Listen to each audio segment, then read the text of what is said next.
आज की क्लास बहुत ही इम्पोर्टेंट है जो कि सीए फाउंडेशन में बिजनेस लॉ पेपर से रिलेटेड है, जिसमें कि मोस्ट इम्पॉर्टेंट एमसीक्यूज़ को मैं लेके आया हूँ आपके लिए। आपका एग्ज़ाम बहुत ही नज़दीक है,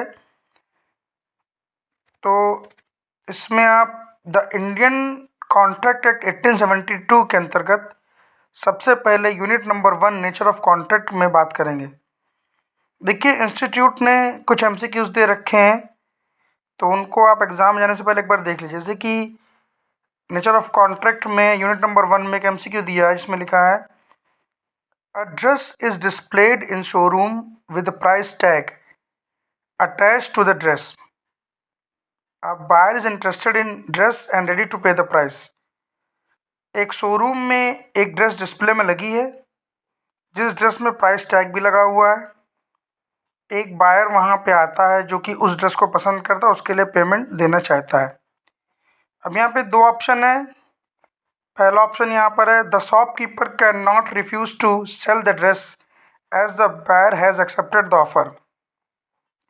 दुकानदार मना नहीं कर सकता ड्रेस को बेचने से, क्योंकि बायर ने इस ऑफर को स्वीकार कर लिया। दूसरा ऑप्शन है, shopkeeper can refuse to sell the dress as display of dress is just an invitation to offer.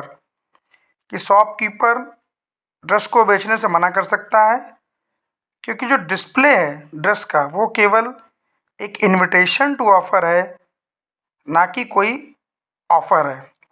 तो इसका करेक्ट ऑप्शन है ऑप्शन नंबर बी, जिसमें ये है कि display of dress is an invitation to offer, so shopkeeper can refuse to sell the dress. यानी कि display of dress जो है, ड्रेस का जो प्रदर्शनी वहाँ लगाई हुई है, वो केवल इनविटेशन टू ऑफर है, इनवाइट किया जा रहा है अभी केवल। तो दुकानदार ड्रेस को बेचने से मना कर सकता है। बहुत ही इंपॉर्टेंट एमसीक्यू है, ये पूछा जा सकता है आपके एग्जाम में। नेक्स्ट एमसीक्यू पे चलते हैं हम। नेक्स्ट एमसीक्यू हमारा है, a notice in newspaper inviting tender is. Newspaper में जो नोटिस निकाला जाता है टेंडर को इनवाइट करने, गवर्नमेंट टेंडर हो या प्राइवेट टेंडर हो, तो वो एक्चुअल में क्या है, एन इनविटेशन फॉर नेगोशिएशन है कि एन इनविटेशन टू प्रपोजल है। तो इसमें देखिए, इसमें भी जो आपका करेक्ट ऑप्शन है वो ऑप्शन बी है, क्योंकि notice in newspaper inviting tender is an invitation to proposal. ये भी एक इनविटेशन है प्रपोजल देने के लिए। देखिए, नेगोशिएशन की बात तो अभी हो ही नहीं सकती, क्योंकि प्राइस फाइनल करने के लिए तो पहले कॉन्ट्रैक्ट में आना पड़ेगा। तो ये केवल इनविटेशन टू प्रपोजल है। ठीक है। एक तीसरा एमसीक्यू है, on the face of a ticket it is mentioned that to look for the terms and condition look behind. एक टिकट छपाया जाए, वो ट्रेन का हो या बस का हो, तो उस पर क्या मेंशन है, उसके फेस पर आगे सबसे पहले उसमें क्या लिखा है कि शर्तें और दशाओं की जानकारी के लिए आप टिकट के पीछे पलट कर देख लीजिए। Ankit bought the ticket but did not read the terms and condition.